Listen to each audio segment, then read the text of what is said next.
નમસ્કાર, આપ જોઈ રહ્યા છો નેશન પ્લસ ન્યૂઝ. હું છું આપની સાથે હેતલ વગર. વડોદરાના છાણી વિસ્તારમાંથી એક અત્યંત માઠા સમાચાર સામે આવી રહ્યા છે.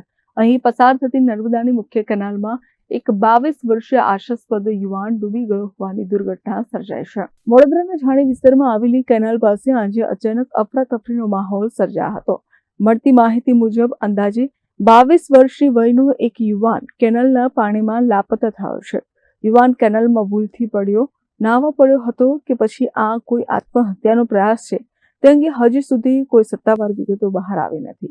ઘટનાની ગંભીરતાને જોતા વડોદરા ફાયર બ્રિગેડની ટીમે ઓક્સિજન સિલિન્ડર અને લાઈફ જેકેટ સાથે કેનાલમાં ઉતરીને યુવાનની ભાળ મેળવવાનો પ્રયાસ શરૂ કર્યો હતો. કેનાલના પ્રવાહને જોતા સર્ચ ઓપરેશનનો વ્યાપ વધારવામાં આવ્યો છે. બીજી તરફ છાણી પોલીસ દ્વારા આસપાસના લોકોની પૂછપરછ હાથ ધરવામાં આવી રહી છે.